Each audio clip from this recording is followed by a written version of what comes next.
Afternoon Theatre.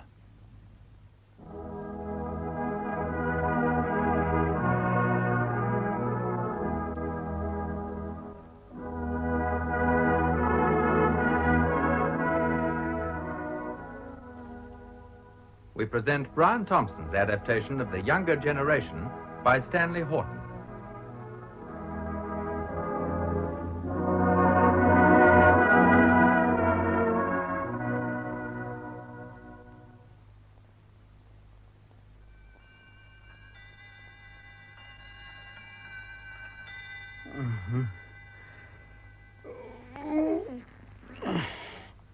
What was that? The clock, Jim. You've been asleep. Oh, yes. Good heavens, Alice, it's after 10:30. Are the boys in yet? No, dear. If they'd come in, I would have woken you. A letter's been delivered. Letter? By hand. It's on the sideboard. Huh? No, there, dear. Against the plant. Ah, it's the same handwriting as the other letters. Yes. I ought to know it. I've seen it somewhere. There's no doubt it's a man's.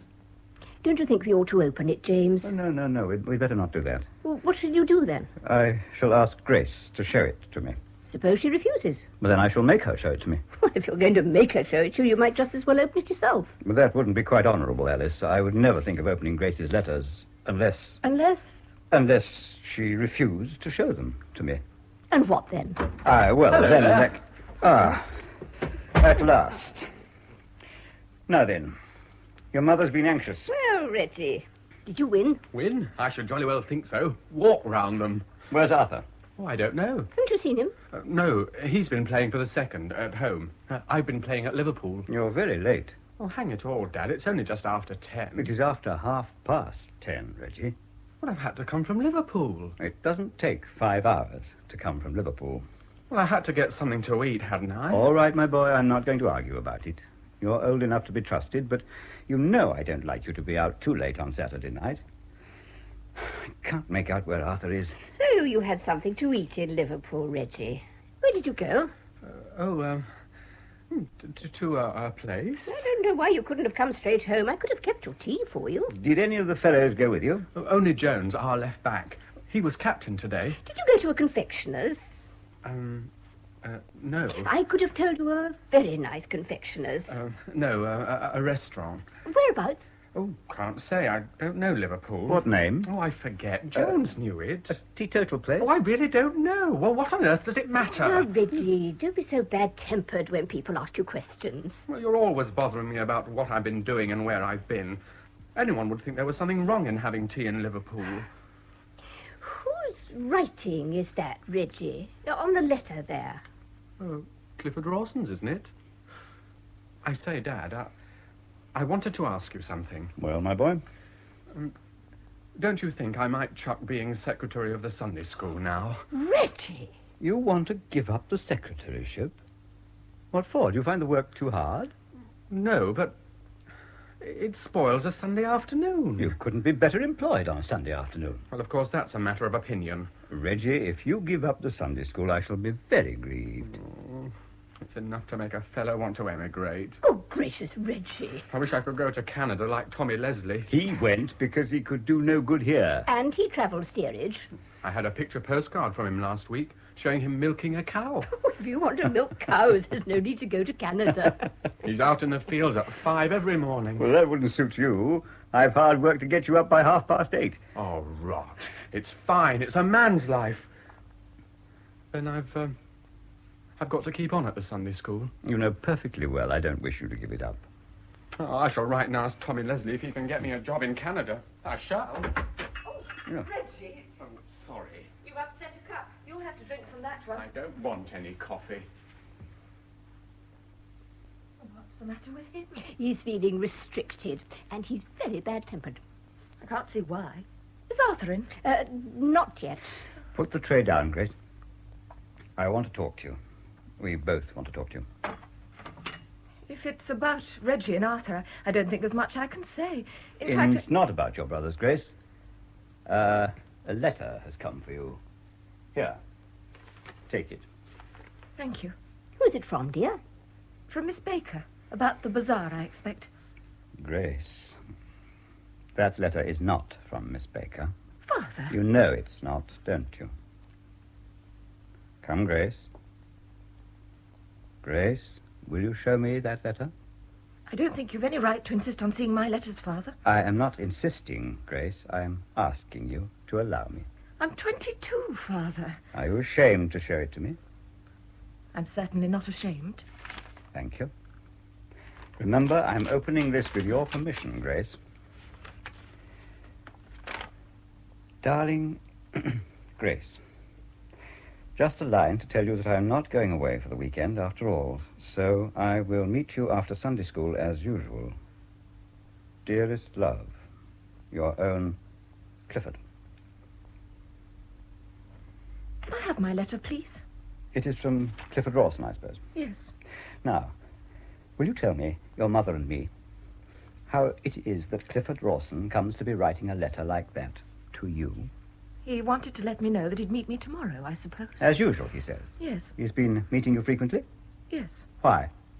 Oh, Father, if you can't understand, I suppose you used to meet Mother. I never met your father secretly, Grace, especially after teaching a Sunday school class. You mean that young Rawson and you are fond of each other? Yes. Are you engaged? No, not exactly. I told Clifford he'd have to ask you first. I can understand your being fond of young Rawson, though I haven't too good an opinion of him myself, but I cannot understand your meeting him secretly like this, and above all, you're telling me a deliberate lie. A lie? About that letter. It's entirely your own fault, Father. My fault? We had to keep it secret because you're so strict that you never would let me meet a boy alone.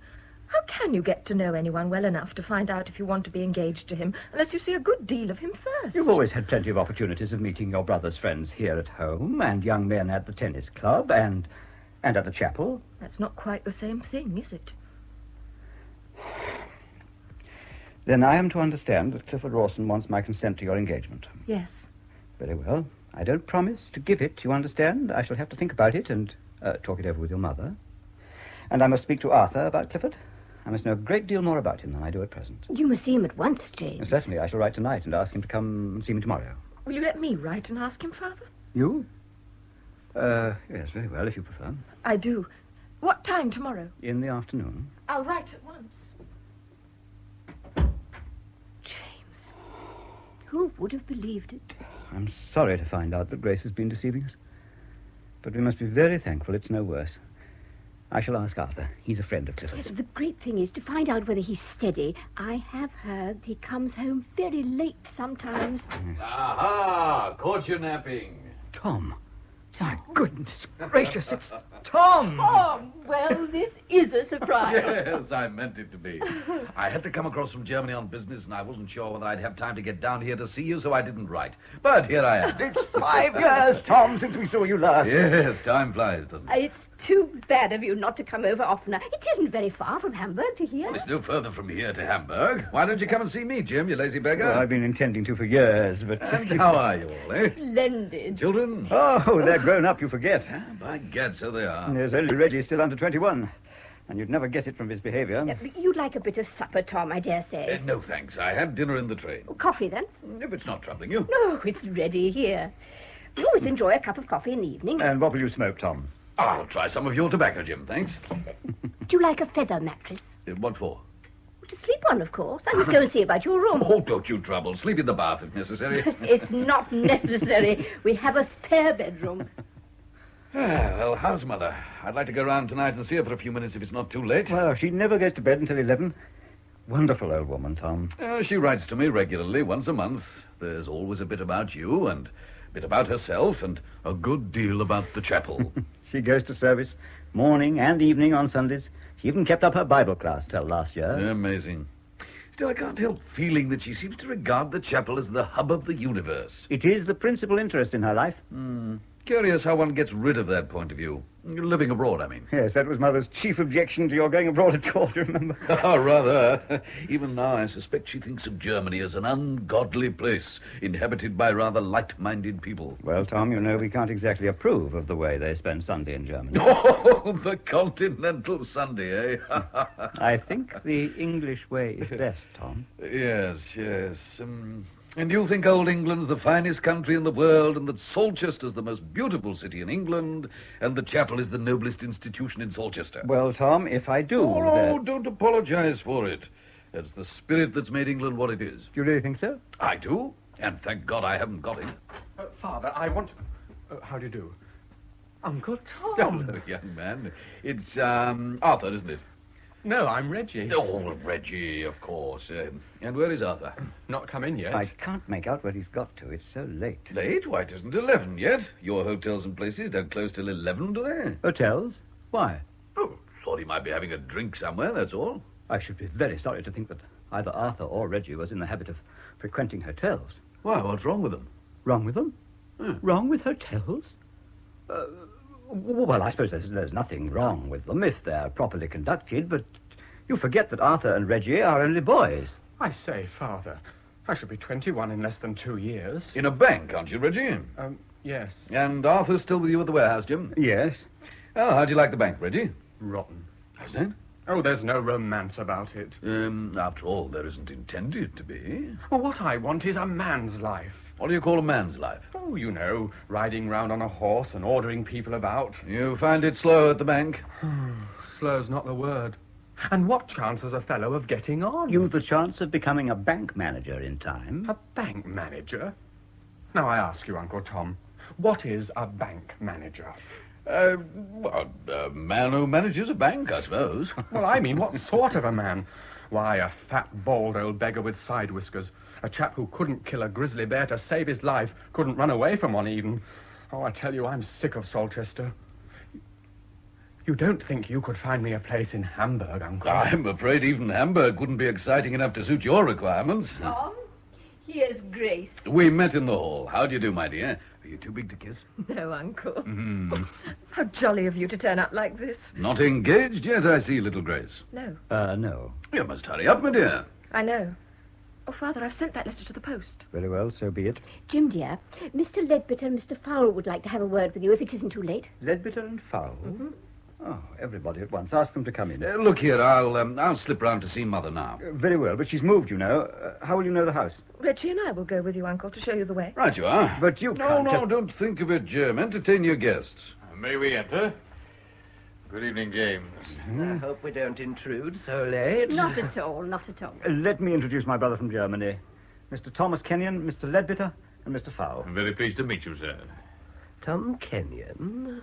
Oh, I remember giving you a black eye when we were at the grammar school together. I think it was I who gave you the black eye. Was it? Oh, perhaps you're right. I forget. We just wanted to have a word with you, Kennion. I'm off. Come along, Grace, Reggie. Oh, we're not driving you away. No, not at all. Going round to my mother's. We shall be back before you've gone, I dare say. I'll see you out. Now, well, gentlemen, sit down. Yes. Cigar, Leadbitter? Oh, thanks. Yes, I don't mind if I do. You're a teetotaler? Entirely. I keep a little for my friends. Fowle? That's the right spirit. Help yourself, Fowle. Yes, I don't mind if I do. Where is young Arthur? He's not come in yet. Oh, you shall see the time my lad Alan comes home. 1 or 2 in the morning sometimes. I pretend not to notice anything, but of course I've a pretty good idea what he's been up to. But you allow it? Well, boys will be boys. Besides, I've been young myself. Surely it's a father's duty To keep his eyes shut. I hold stricter views. Of course you do, my dear Kennion. So do I. Your views are unimpeachable. And it's for that reason that you find us here tonight. I don't understand.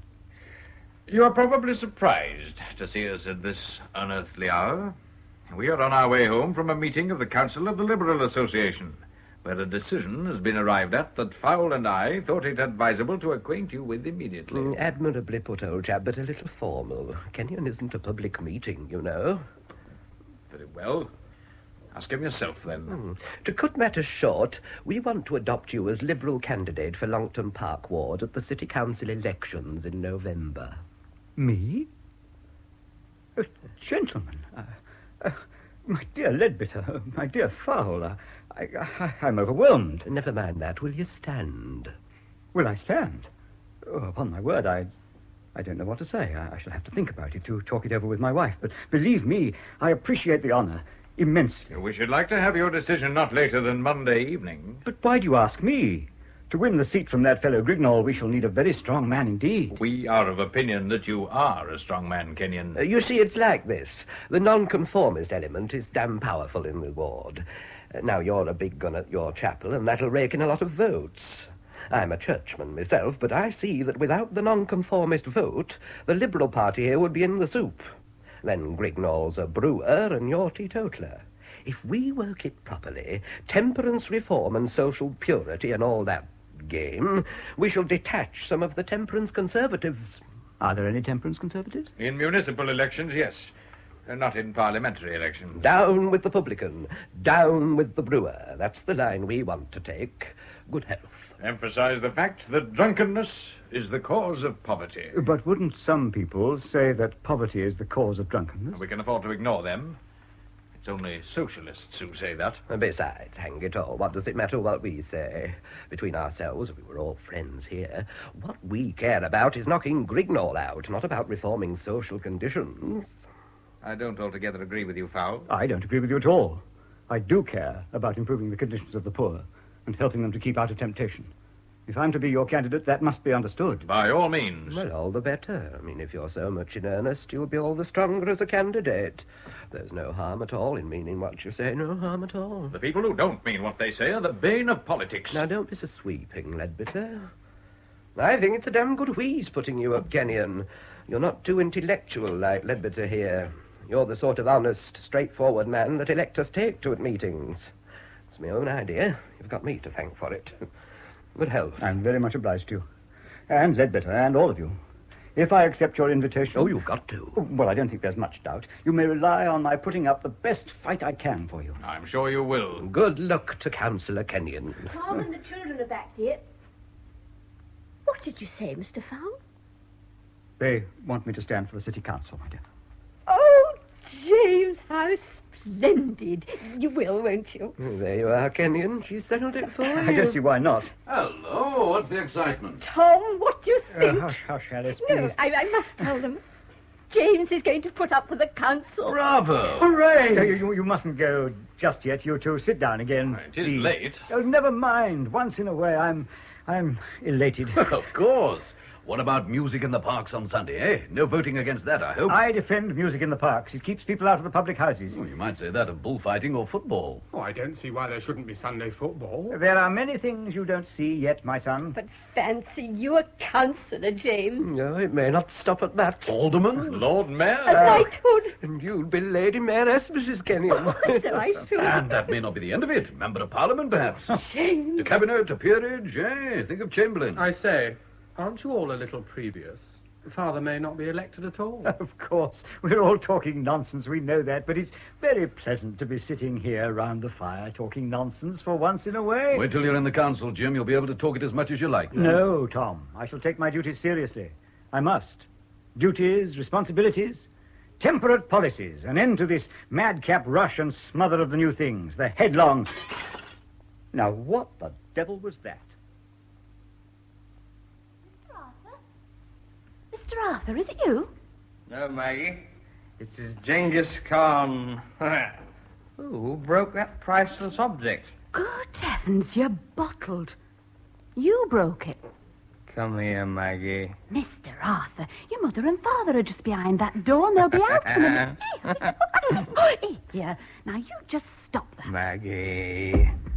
Oh, let's place this impediment to my unbridled lust. Oh, you wicked man. You... Mr. Arthur, here, take your hands off. You dear God, the master will catch you.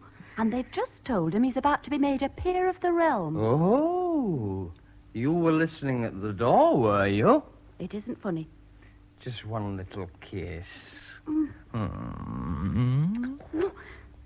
You're a wicked boy. Oh, I was a wicked man a moment ago. Why, you kiss like a boy. Here, now let me go. I love you, Maggie. For shame, Mr. Arthur, that's not funny. If Father is to be made a peer of the realm, I shall be a lord at least, and you will be my lady. Ugh. What's the matter? Oh, you're drunk. You smell something awful, and you've no right to go insulting me. Oh, Mags. Oh, come on, help me clear this up, and be quick. There's been enough nonsense. Oh, now they're ringing for me. Sweet heavens, man, get away from that door. I'm going to hide under the coat rack, and then I'll spring out and bite your bot... No, Maggie, no offense. You wait there, and don't you even breathe until I come back. Oh, Maggie, you're an angel. If I even so much as dream that you have, legs under that skirt again, I'll enter a monastery, I swear it. I have drunk of the good red wine. Matter of fact, I've drunk of the lot. And I'm here, cowering under the coats, and I defy anybody to get... What have you done now? Oh, the hat stand. Yeah. Here, come out at once. This house is not in sympathy with red-blooded English such as made our country great. Maggie. No. Oh, here, if my old mother could see you, she'd brain you. What? Oh, nothing. Pull yourself together. You're to go in. They know you're here. And Mr. Arthur. Yes? Oh, you silly baby. Come on, let go of me now. Here, pull your tie straight. And try to look as if you belong to this planet. Is the old man in a good mood? That's not for me to say. Are you going to wear my apron to go in? No. Then leave hold of it. There. Now then, brace up, and they'll never notice. Right.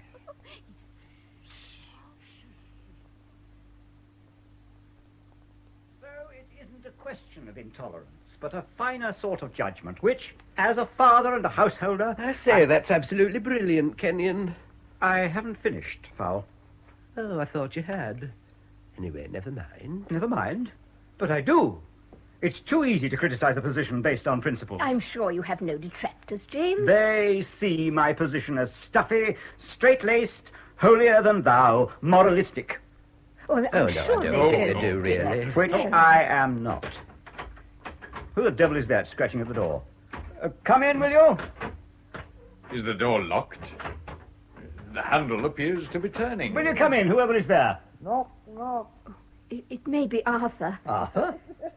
No. Arthur? Good gracious. Arthur, will you kindly come in with us? Certainly. Straight away, immediately. Son-in-law! It is the heir to the Kennion millions. Mother, father, what a pleasant and unusual surprise. Arthur, you are wearing Maggie's cap. I am? I am, correct. I shall now take it off with a bold sweep. Oh. Who's placed this impediment to my gallantry? Was it you, Mr. Leadbitter? Come on now, answer. Who put that miserable piece of china in my reckless path? Arthur, you are... Will you stand still, sir? No, forgive me, but will you stand still, sir? Mr. Leadbitter, will you assist my father to stand still while I'm talking to him? I believe he's caught the influenza. Is that what they call it now? It has brought him to his knees, at any rate. Oh, the room is going decidedly queer. I think I'm Look going out! to... It's the most virulent case of influenza I've ever witnessed, Kennion. I'm grateful to you for your sympathy. Most grateful, indeed.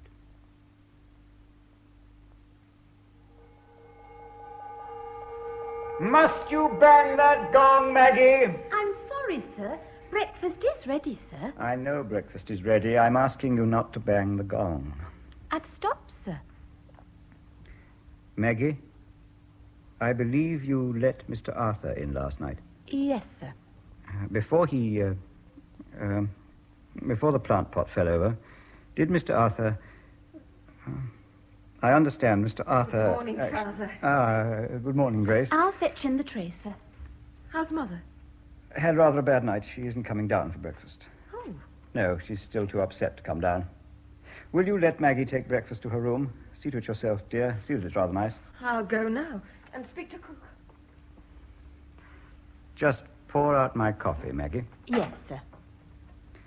Maggie, I should like to tell you how sorry I am for what happened last night. What happened last night? For what Mr. Arthur did. What Mr. Arthur did, sir? Come, Maggie. What did Mr. Arthur do? Oh, nothing, sir. Nothing? Oh, nothing to speak of. He wasn't, doing anything? Well, of course he was trying to kiss me, sir. That is what I thought. Maggie, I am deeply shocked. It is the first time a woman has ever been insulted under my roof. I will see that Mr. Arthur apologizes to you at once. Oh, sir, I shouldn't like him to do that. Well, no self-respecting girl could be content with anything else. Oh, you see, sir, Mr. Arthur was a little jolly last night, and after all, he only offered to kiss me. Well, goodness gracious, isn't that bad enough? Oh, believe me, sir, I don't mind it at all. Don't mind it, but you've got to mind it, girl. Oh, I'd much rather you let it rest, sir. Well, not on any account. It's a matter of principle with me. Mr. Arthur has got to apologize to you before everybody. I couldn't listen to him, sir.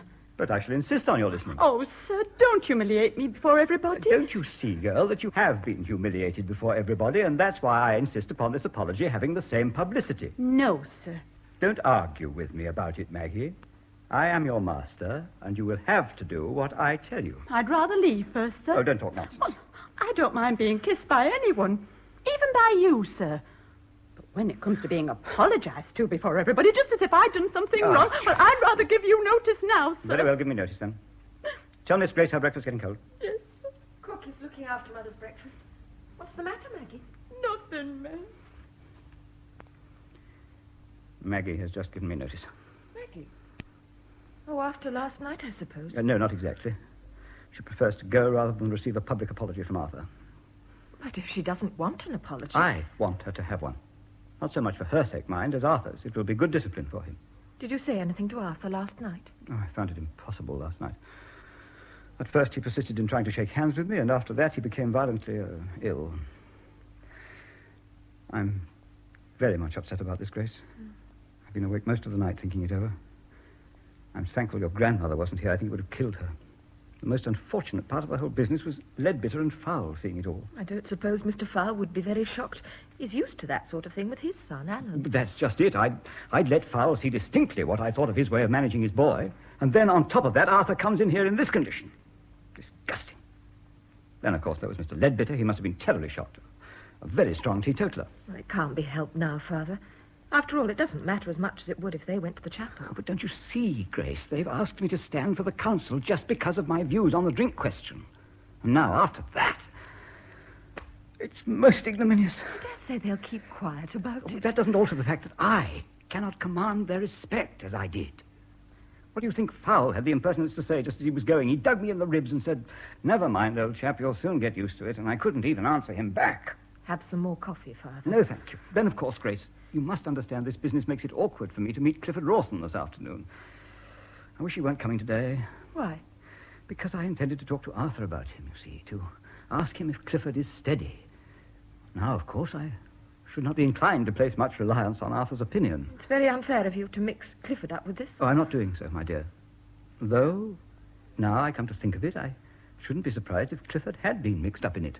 Father. He's a great friend of Arthur's. I shall certainly ask Clifford what he was doing last night. It's very unkind of you to be so prejudiced against him. If he is innocent, he will have no difficulty in telling me what he was doing. I am not going to let you be engaged to him until I have made the fullest inquiries.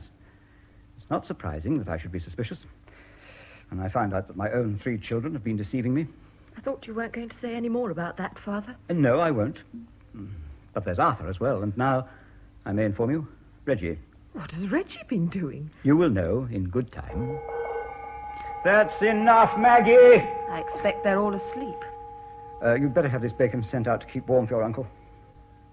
By the way, you won't be going to Sunday school this afternoon, Grace, if Clifford is coming? I think not. No, better not. Morning, everybody. Oh, I say, this bacon's cold. That's your fault, Reggie. I'll have some tongue. You rang, miss? Take the bacon and eggs and keep it warm till I ring again, Maggie. Oh, very late, sir. The gong's only just gone. For the second time. Oh, I didn't hear it. I'm jolly hungry. Didn't you have a good meal last night at that teetotal restaurant that you've forgotten the name of? Yes. Oh, pretty fair. After I locked up last night, I found a paper on the hall floor underneath the peg on which your overcoat was hung up. It had evidently fallen out of the pocket. It was a bill with the heading, Hornet Hotel, Liverpool. I have it here. I'll read it.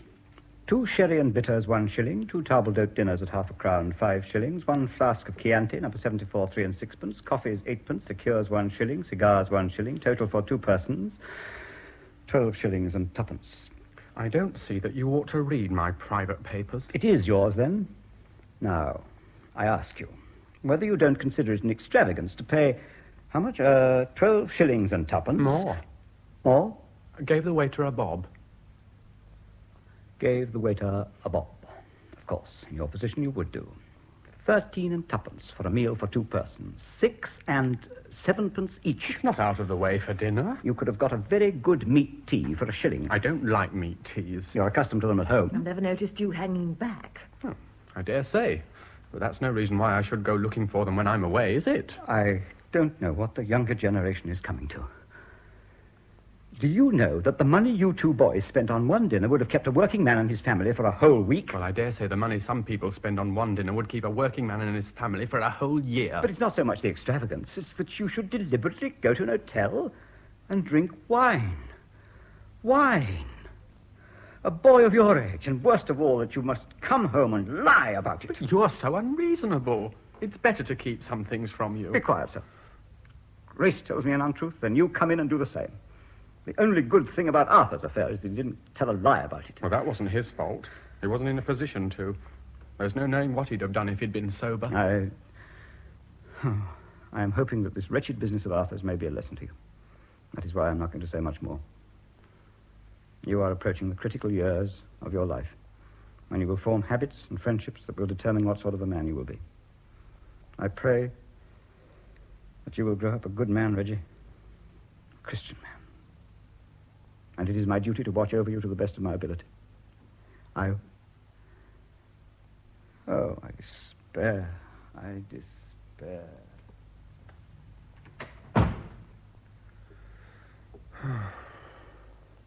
Oh, I do wish Father wouldn't pray over me.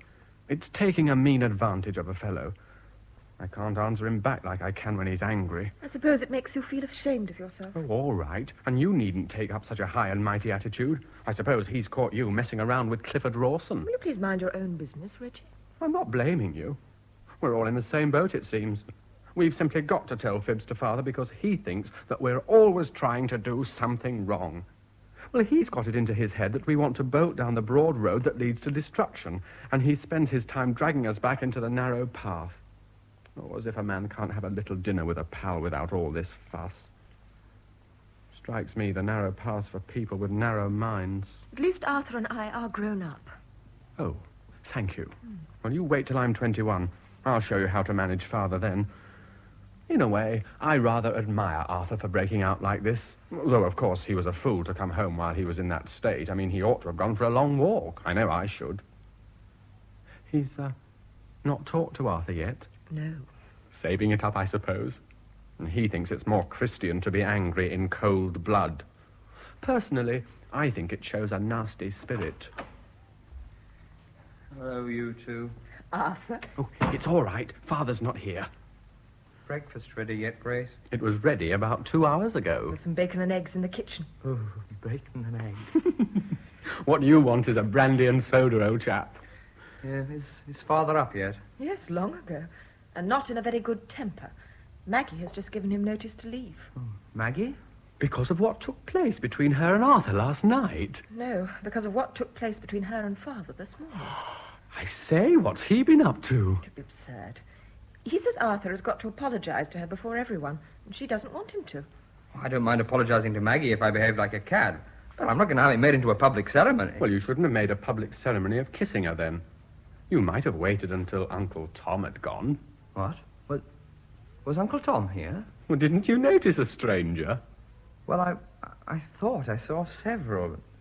Was it only Uncle Tom? No, you were not deceived. There were others. You chose a night when there was quite a nice little reception on.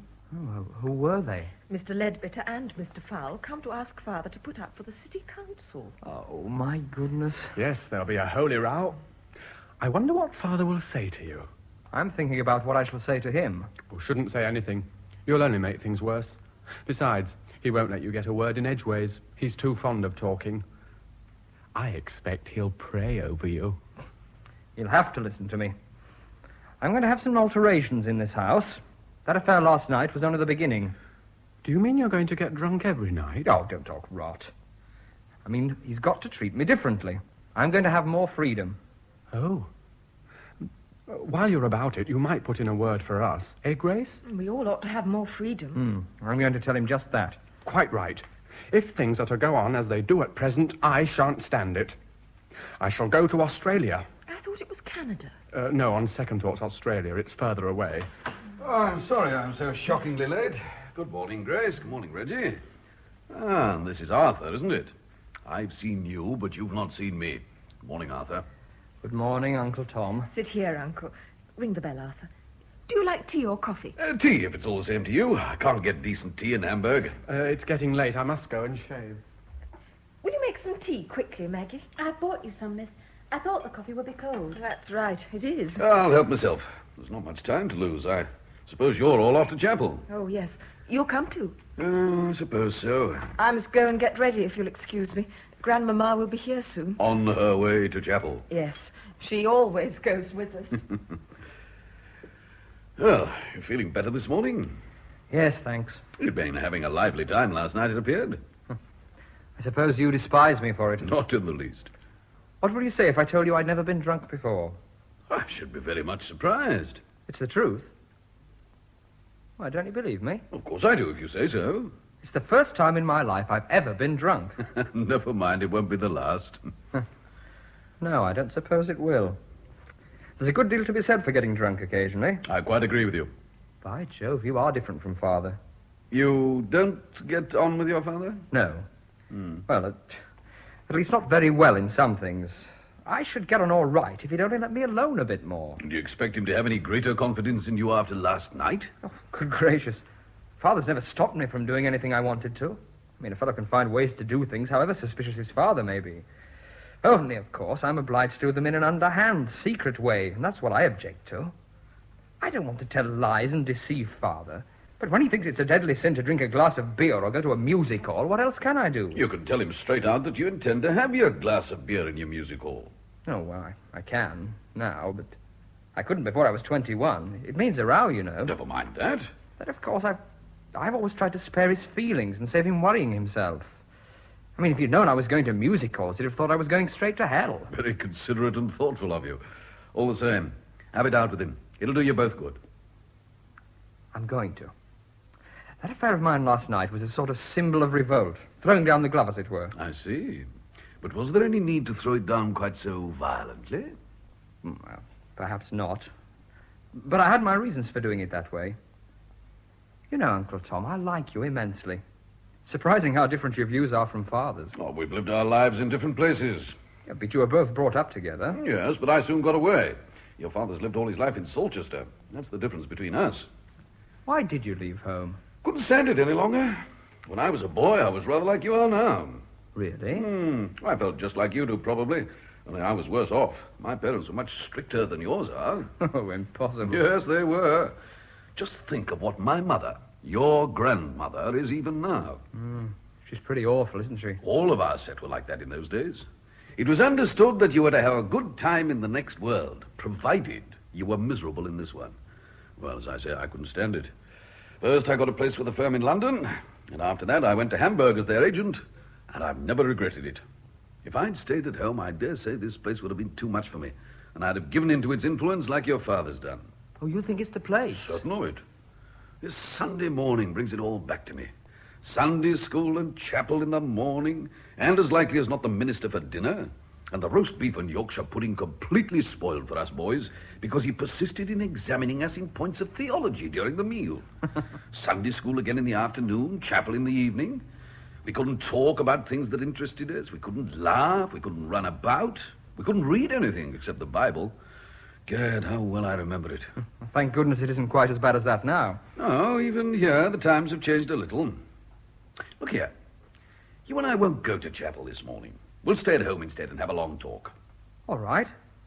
Oh, you evidently don't know what a big thing you're asking me to do. Why? I've never stayed at home from chapel before, except when I've been ill. Oh, of course, I was forgetting. Never mind then. No, I'll stay at home. That a bargain? Yes. I'm in a row already. I may as well be hanged for a sheep as a lamb. Good morning, Tom. Had a good breakfast? Splendid, thanks, Jim. Arthur, I'm not going to speak to you now before chapel. There isn't time. I will see you after dinner. You are not to go out this afternoon, do you understand? Yes, Father. You may leave us now. Tom, I'd give £100 to know what to say to him. Oh, can't you overlook it? How can I? Let him off lightly, then. Oh, you're a bachelor. You don't understand. You've got no children of your own. I have a duty to perform. Arthur's only very young. Yes, I know. That's why there's still a hope of reclaiming him. Reclaiming him? Good Lord, Jim, you were young yourself once. Here, do you remember that night that you and I and Frank Hewitt got drunk at the Royal George? Do you remember us singing hymns outside Alderman McDougal's shop in the High Street until a policeman came up and tried to move us on? And have you forgotten that it was you who pushed the bobby through the alderman's plate glass window? And surely you haven't forgotten how he chased us down High Street and along Kersley New Road, and how we climbed over Dr. Watson's wall and hid in the bushes until he'd gone by? You may be sure I've never forgotten that night, Tom. It's one of the few things in my life I sincerely regret. It took place nearly 30 years ago, but I'm still ashamed of myself. Rubbish. I've often wanted to pay for that window. I never knew how to without giving myself away. I always blame Frank Hewitt for that night. You know, he led us astray. And look what a mess he made of his life afterwards. Yes, poor chap. But that was the only time, Tom. It was a lesson to me. I've never tasted alcohol since that night. Perhaps this will be a lesson to Arthur, too. I hope so. Well, it's a good thing he doesn't know about Alderman McDougal's window, or it would rather spoil the effect of your sermon. No one knows about it, except you. Ah, Mother never got to hear about it, did she? God gracious, no, I shouldn't like Mother to hear about it even now. Oh, good morning, Tom. Good morning. We're nearly ready, James. The bells have started. What bells? The church bells. But you go to chapel, not church. There's no reason why we shouldn't use their bells, is there? There's a collection today, James, isn't there? Yes. Have either of you got 2 threepenny bits for a sixpence? No. No. Oh, I shall have to give sixpence then. That won't break you, will it?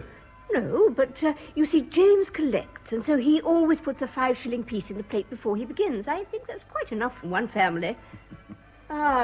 Here's Mother. In you come. Good morning, Mother. It's a long time since I had both my boys here on a Sunday morning. Quite like old times, Mother. You're very fortunate, Thomas. The Reverend Basil McNamara's preaching this morning. Is he really? A very powerful preacher. I hope he doesn't preach very long sermons. No, never more than 35 minutes. Ooh. Sermons aren't what they used to be. Mother thinks we've changed for the worse, Tom. I do indeed. By the way, James, I hear that man Roberts is to be made superintendent of the Sunday school. Is it true? Surely not. I believe so. Well, I'm very much surprised. Why, what's wrong with Mr. Roberts? He's unfit for the position, I consider. He's not a gentleman. Oh. He's only a working carpenter. It was a carpenter who was crucified, Mother. Please don't be irreverent, Thomas. I'm afraid it's done you no good being in Germany. A place where the theatres are open on a Sunday. Morning, Grandmama. Where's Arthur, Reggie? Oh, upstairs, I think. Arthur, Father wants you. I wish I could afford one of those safety razors. You'd soon be able to afford one if you'd save your money instead of spending it foolishly. Now. Arthur, aren't you ready? I don't think I'll go to chapel this morning, Father. I'll stay at home with Uncle Tom. Well, Thomas, tell the boy you're going to chapel. I thought of staying at home. You do no such thing, Thomas. Now you have come back, I expect you to take me to chapel. Oh, very well, Mother. I should think so. You can carry my Bible, Thomas. And Arthur? I shall not be coming. Aren't you well, Arthur? Quite well, thank you, Mother. Then what's all this about not going to chapel? I don't feel inclined to go. Don't feel inclined? What has that got to do with it? I don't go to chapel because I feel inclined to go. Don't you? I always thought you did. Do I understand that you refuse to go? If you like to put it that way, yes. Arthur, for the last time, are you coming? No, Father. I'll talk to you this afternoon, sir.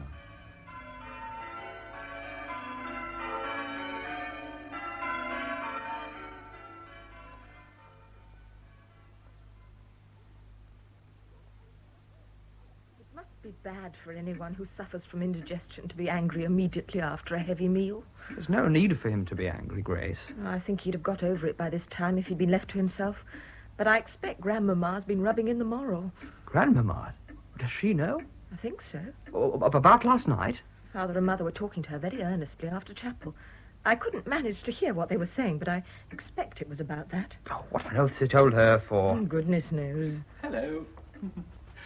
Waiting for the worst. Aren't you going to Sunday school today? No. I sent word I couldn't go because we'd got an uncle from abroad staying with us. What an excuse. Well, why aren't you at Sunday school? Never mind. I have a much better reason than you. Not got over it yet, Arthur? No. My advice to you is to stick up to the old man. Don't let him do all the talking. After all, what is a bit of a blind occasionally? It does you good. Getting drunk takes you away from the sordid realities of everyday life, as Shakespeare says. I don't know how people stick it. Oh, by the way, I've finally decided. I shall go to New Zealand. I wish you wouldn't talk such rot, Reggie. Oh, Arthur feels just the same as I do, only I'm going to New Zealand and he went on the razzle. Oh, you tell Father that. Say I said so. Shut up. I'm only trying to help you. We ought to all stick together now. I can manage all right alone, thank you. I don't mean for your sake, I mean for ours. We're all in the same boat just now. It's a good opportunity to make Father understand that we're not children any longer. Father and Mother. She's as bad as he is. Oh, Mother will do anything Father does. Yes. She's one of the old school of females. They're so unreasonable about little things. They're out of date. That's what's the matter. And as for Grandmama, she's worse than out of date. She's what I call early Victorian. I shall be 23 next month. And just think what girls of 23 do nowadays. Yes. Lots of them have been in jail. I shall tell Father that he's got to treat me differently. So shall I. Bravo! Arthur, this is all owing to you. You raised the signal of revolt, and I honor you for it. If I'd thought about it, I'd have done it myself. Silly young ass. You're serious about this, Grace? Absolutely. I think you're quite right. By the way, was Clifford Rawson with you last night? Well, it's all right. Don't be afraid to tell me. I don't mind if he was. Oh, well then, he was. I thought so. Was he, I don't know. Don't know? Well, I mean, I don't remember, but I don't think so. I had a particular reason for getting like I was, and he hadn't. Never mind. Well, don't say I gave him away. Doesn't matter. I'm not angry. Grace, I want to speak to Arthur alone. Very well, Father.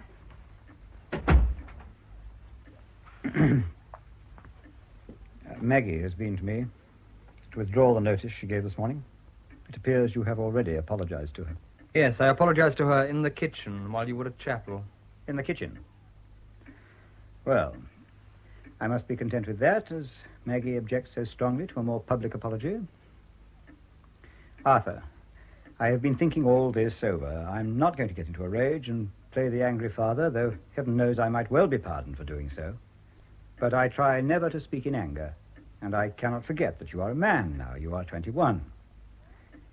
I don't need to tell you that I was terribly shocked by that awful scene last night.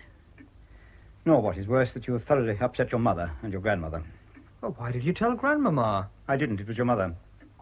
I should have kept it from Grandmama, but she saw that something was wrong by your refusing to go to chapel, and she tackled your mother and got it out of her. Very well. That is the most painful result of your behavior. Then there is the effect upon Reggie. Reggie's character is not very strong, I'm afraid, and I'm deeply grieved that he should have seen you in that condition. I tremble to think what may be the consequences of such an example to a young and innocent boy. Then again, there is Mr. Leadbitter, Mr. Fowle. Think of it. You disgraced yourself and me before two gentlemen who have just honored me by showing their confidence in my principles and my good influence. It is quite possible they will not care to ask me to represent them now. They are men of the world, Father. Oh, men of the world. I hate that term. It is our duty to keep ourselves unspotted by the world. At any rate, I am not going to hold them to their invitation, if they already regret it. I met Mr. Leadbitter this morning and told him so. What did he say?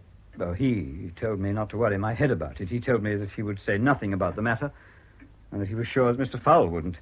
Then that will be all right, Father. But there's no thanks to you, sir, if it is. Now think how this undermines my self-respect. How am I to help to manage the affairs of a city when I can't keep my own son in order? And think how awkward it will be during the election if this gets about. I'm very sorry, Father, but I don't think it will spoil your chances. Sorry, sir, sorry. Are you nothing more than sorry? But I've only mentioned the results of your behavior, how it affects other people. I want to talk to you about how it affects yourself. I want to point out to you the immorality, the licentiousness of your conduct. There's no need to. There is need to. All the more because I'm afraid you don't realize the seriousness of your offense. You're behaving too callously. What did you mean by refusing to go to chapel? I didn't want to go.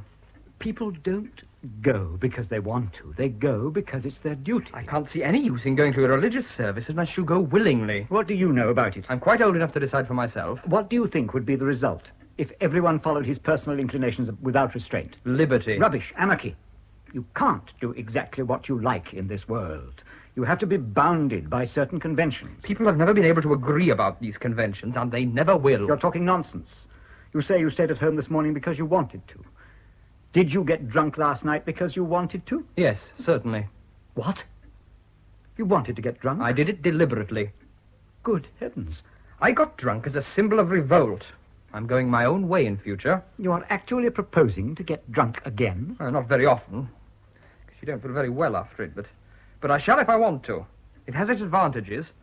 Perhaps you will be good enough to mention them. But to begin with, it does away with Puritan ideas. Getting drunk knocks a Puritan off the pedestal. But why should he be knocked off? Because he's a human being like the people he's looking down on. Only God should stand on pedestals. Arthur, I believe you're going mad. Now, you're a Puritan, Father. I am very proud to be called a Puritan. But it's a mistake. It would do you a world of good to get drunk. It would, really. At present, you think you're perfect. No, I'm very far from perfect.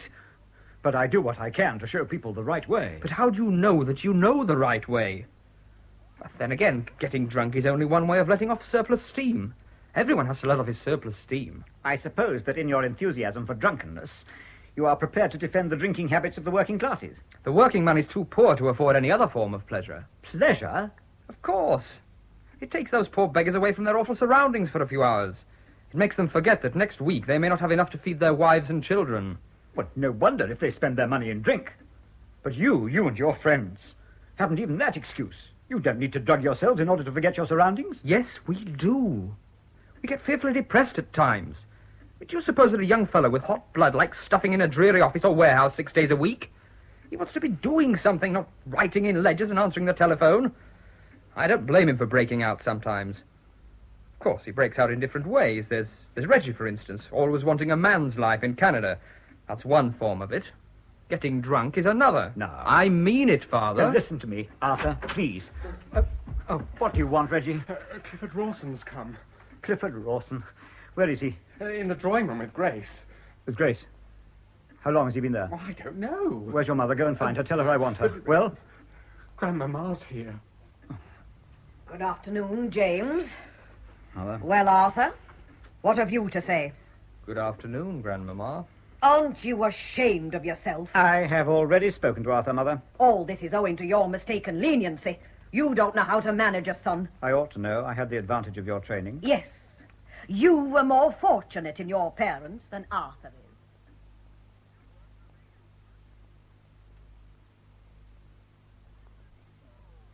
Grace, Yes, I should like to kiss you. I dare say. You'd rather I didn't? It's a matter of indifference to me. How can it be? Well, it is, I assure you. I can kiss you or not, just as I please. Yes. Then I won't bother. You cad. Grace, I am going to marry you.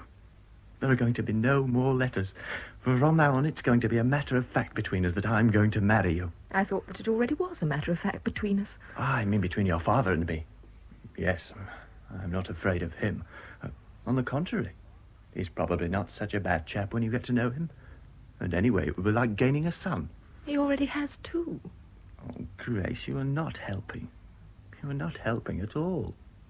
What have I done? That's what I would like to know. Were you with Arthur last night? As he said I was? Are you going to tell my father that you intend to marry me today? Yes, certainly. Today.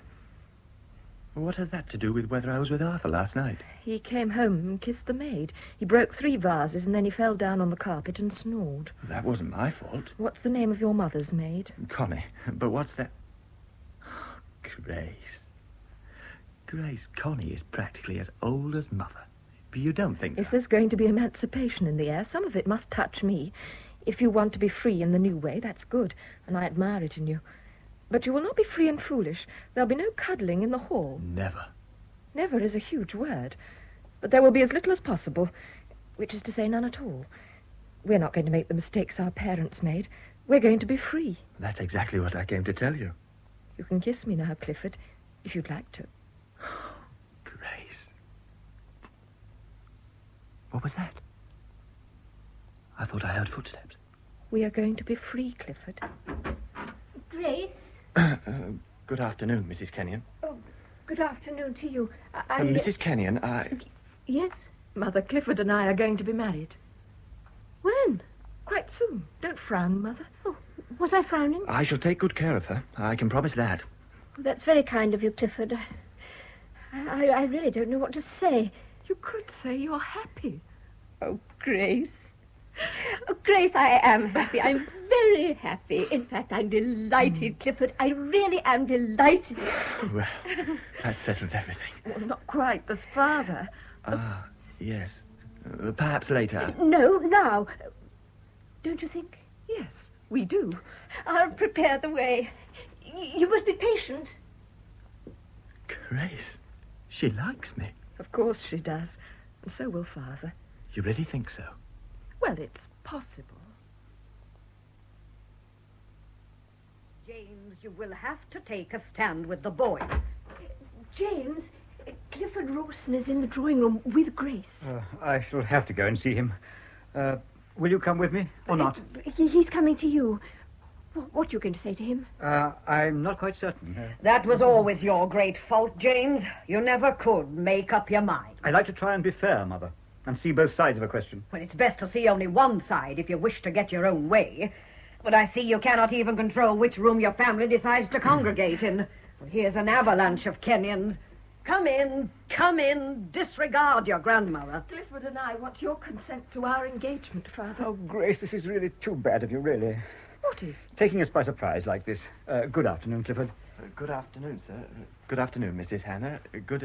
That is our Uncle Tom. How do you do? Pleased to meet you. Now, was there any need for this hurry, Clifford? It's not my fault, Mr. Kennion. Grace insisted on coming in and asking you at once. Upon my word, I don't know what girls are coming to. It really is most embarrassing, Grace. Perhaps I'd better withdraw. Certainly not, Uncle Tom. Clifford doesn't mind. Do you, Clifford? No. I suppose not.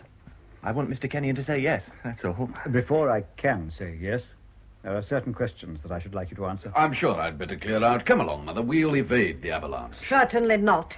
I shall stop here. Very well. Where were you last night, Clifford? Last night? Yes. Were you with Arthur? Come? Yes. I was with Arthur. I'm glad you haven't told me a lie, at any rate. You see, I wasn't certain whether you knew or not. You admit you were with Arthur last night. That admission makes it easier for me to give you an answer at once. I haven't sufficient confidence in you to allow Grace to become engaged to you. But why? I'm sorry. I don't think you are steady. Well, what reason have you for thinking that? You are a friend of Arthur's, for one thing. What? I'm not fit to marry your daughter because I'm a friend of your son. Arthur came home disgracefully drunk last night. He's never done such a thing before. How do I know that is true? Ask any of the fellows. Why, he doesn't care for beer, and he positively hates whiskey. He got drunk last night quite by accident. He told me he did it on purpose as a symbol of revolt. No. It was an accident. I don't see what all this has got to do with Grace's engagement. Here's Mr. Kennion objecting to me because of your disgraceful behaviour. I'm only telling him that you're not so bad as he thinks you are. Just mind your own business, please, Clifford. It is my business. Look here, sir. Arthur and I and some of the fellows went into the Royal George smoke room last night for a drink. Arthur was talking about the way you were always nagging at him and asking him where he's been, and he said he wasn't going to stand for it any longer. Well, we sympathised with him, of course, and advised him to have it out with you. Well, he said he would if he could only make up his mind, and he was a bit afraid of tackling you. We advised him to have a whiskey and soda to buck him up. He had a couple, but still funked it. You see, the idea was to screw his courage up to sticking point, so we persuaded him to go on with the whiskey and soda. Well, unfortunately, he isn't accustomed to drinking spirits, and we made a mistake and screwed him up too far. In fact, he got completely screwed. You're a low cad to give a fellow away like this, Clifford. Arthur, I thought you got drunk as a protest, a symbol of revolt. Well, I know I said I did. I thought I might as well make the best of it after it happened. I am very glad to find that you've not been as bad as I feared. Now, Clifford, I like you. I always have liked you. But you haven't the strength of character that I should wish to see in the man who is to marry Grace. Father, I don't at all insist on strength of character in my husband. I do, my dear. Well, you won't have to live with him. If I've got to live with a man all my life, he ought to be someone I like, not someone you like. I wish you wouldn't put it like that, Grace. And let me try and make you see this in a reasonable light. Now you're giving in to them, James. I am not going to give in to them, Mother. And it's really no use continuing the conversation. Oh, Grace, do listen to your father. He means well. Girls didn't behave like this when I was young. I hope you are not going to be stubborn, Grace, and upset your mother. We have had enough worry with the three of you, you and Arthur and Reggie. There. Now I'm to be dragged into this, I suppose. I'm sure I've not done anything very serious. You told me a lie. Oh, you've got to tell a good many fibs before you die. It is not a matter of telling fibs, sir. You have all three told me downright, elaborate, calculated lies. If there is one thing I object to, it is a lie. I don't know how you get on in business if you never tell one. I prefer to tell the truth, even if I lose money by it. Now, Grace, are you going to be reasonable? I want to marry Clifford. No. But give me your reasons. I have given them. You said something about strength of character. If you wish me to put it plainly, I'm afraid you drink. I don't. Have you ever been drunk? Once or twice. Very well, then. What did I say? But getting tight once or twice isn't the same as drinking. If there is a difference, it is not worth discussing. But you must know that every fellow gets drunk sometime or other. I hope not, for the sake of this country. The man who has once been drunk is never to be relied on. He may break out at any time. Father, you're so unreasonable. You must have been young once. Have you never been drunk yourself? Oh, Arthur. What did you say? Have you never been drunk yourself? This is the new-fashioned way of bringing up your children, James. My children never put such a question to me. Arthur, how can you ask your father such a thing? I notice he hasn't answered me. What's that? I say you haven't answered me. It isn't necessary for your father to answer such a question. Why not? Keep out of this, Tom. Not at all. It's very necessary. If you refuse to answer, Arthur and the others would be justified in putting the worst construction on your refusal. Very well. I have never been drunk in my life. I should think not. I brought up my boys strict teetotalers. I don't know what habits you've contracted in that dissolute Germany, Thomas, but I feel sure James at least has never touched a drop of intoxicating liquor. Have you, James? No, Mother. What? Never? You don't suppose that your father would tell you a lie, do you, Arthur? You wouldn't lie to your children, would you, James? I'm sorry to interrupt this discussion, but it really doesn't interest me. I want to be engaged to Grace, and I don't mind at all whether Mr. Kennion was ever drunk or not. I shouldn't let that affect our engagement in the least. Young man, I'll give you your answer. Our family has always been a strict, upright, God-fearing family. My grandfather was a disciple and friend of John Wesley himself. We've always tried to keep up the tradition in the family. Some of the younger members have fallen away, sadly, of late, but I blame their father, my son James, for that. They say he's been too harsh with them. I say that he's not been harsh enough. There's original sin in every young man and young woman, and it's got to be stamped out of them. Yes, scourged out of them with whips, and burned out of them with fire if need be. James has been to blame in that respect, but it can't be helped now. It's too late. But it's not too late to refuse to admit you into the family. There's no need to let Grace marry a light-minded and vicious man when she might marry a God-fearing man who goes to the chapel. Grandmama. If I had my way, I'd put her under lock and key if she refused to obey her parents, just as I'd turn my son out of doors if he came home drunk. We are in the 20th century now. Thank God I shall not live to see the 21st. Mother, I can't bear to hear you say such things. I know my children have been very wrong and sinful, but I can't forget that they're very young. They'll be less hasty when they're older, and they'll think more about what they're doing. James couldn't dream of doing what you suggest, Mother, and if he did, I wouldn't let him. You're not of my generation. You're of a younger, softer generation. I'm thankful I am. Your generation's too hard for me. That's not what I want to hear. I despair of ever saying what you want to hear. The world's wider and more generous than it is within the walls of the chapel. It's the chapel and its special rectitude that has made you think as you do. I see. And am I to be insulted by you as well as everyone else? Watched by my own sons? Alice does not wish to insult you, Mother, but you ask too much of people. You far too much. I can see that. I say nothing about the chapel as such. More chapel and less talk would cure all ills here. I think not. That's no better than hiding. I don't want my children to hide from life. Sin should hide itself. Have they sinned so very badly? They're young, that's all. And we're all growing older, all of us. Well said, Alice. She's right, you know, Mother. I believe all wrong will be punished. And you're probably right. It hardly bears thinking about, though, does it? I mean, we're all at fault, aren't we? Yes, you are. I meant all of us, Mother. Let me speak, Tom. You're a good-hearted woman, Mother, but you're too harsh for my children. They represent something you can't understand, and I confess I hardly understand them myself. But I do recognize they're who they are and cannot change. They must change. I don't believe they can. I believe they're sincere and decent, and that it may be us who are at fault. Well said, Alice. James, you should stand up for her. He has some principle left. He cannot. What is it, Maggie? Oh, Mr. Fowle sent this note across, miss, for the master. There's no answer needed. Father, here's a letter from Mr. Fowle. Oh, thank you. Look, this is no business of mine, I know, but perhaps you won't think it impertinent if I say a few words. To begin with, I'm afraid we can't adopt your suggestions, Mother. You never would take my advice, Thomas. No, I would not. Now, this is my proposal. Consent to an engagement between Grace and Clifford. Let them see each other freely, for a year at least. Only let Clifford understand that he's on probation, that he's got to behave himself. Oh, I promise that. Yes, I think you may. Makes a wonderful difference to a fellow when he has an object in life. As for Arthur, if you'll allow me, Jim, I'll take him back with me to Hamburg and find him plenty of work to do. Will you come, Arthur? Rather. Oh, yes, that's what you want, to get away from the restraint of home life. Why not? It'll do him good. Home life is not an unmixed blessing. Now, Jim, what do you say? Clifford? Grace?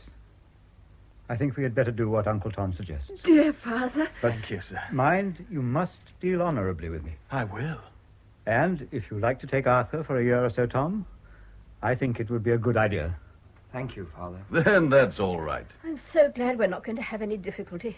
I'm sure it's all for the best, if James says so. Of course.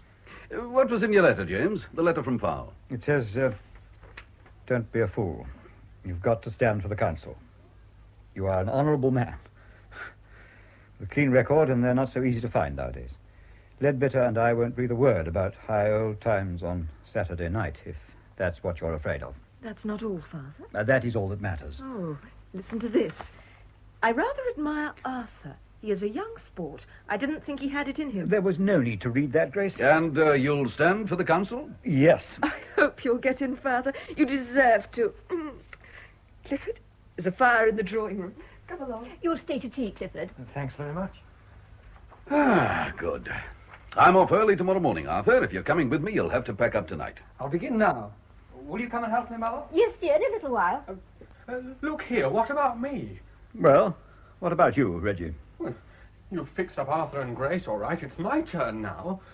I'm going out to Canada. Don't be silly, dear. I've made up my mind. I shall go out and join Tommy Leslie. All I want is £100 for my outfit and to give me a start over there. And where are you going to get your £100? I want you to lend it to me. Do you? You will have to want a long time. It's jolly mean of you.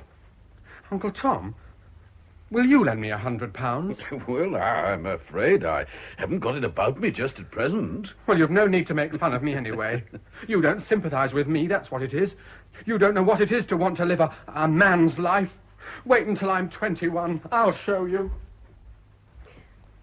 Are you going, Mother? Yes.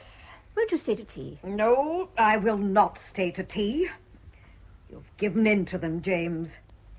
I wouldn't have given in to them. You say nothing. There is nothing to say. Very well. I'll see you out. Oh, Tom. I told a lie. Yes. Pretty big one, too. Good God, after what I'd just been saying about telling the truth. But what could I do? Could I have told them about getting drunk and breaking Alderman McDoodle's window and being chased by a policeman? Well, of course you could have told them. Reggie, Arthur, Grace, and Mother, too. What would she have thought about me? Oh, it might have done her good. Oh, you don't believe that? Look, James, I think you did right to lie to us all. You did what you thought you had to for the best, for everybody's sake. It happened to be a lie, but you were right. It saved Mother's feelings. It preserved your authority with your children and your wife. You could have told the truth. Never. Never, Tom. Then perhaps the next time, eh? That lie's done you good, Jim. Knocked you off your pedestal a bit. That's exactly the expression Arthur used earlier. He's a good boy. They're all good children, but they're young, James. It's a younger generation. You must make allowances. Give them the credit for being right occasionally. What will they think of us, our children? What will their children think of them? The world's getting younger all the time, you old sinner. You're not going out, Tom? Yes, I'm going to follow along after Mother. She's a bit put out by it all. She must fire off her ammunition at me. Ah, Alice, come in and comfort your husband. Tell Arthur I'll be back in a while. James, are we so very wrong? We are no longer young, my dear. It is, it appears, time for the new generation.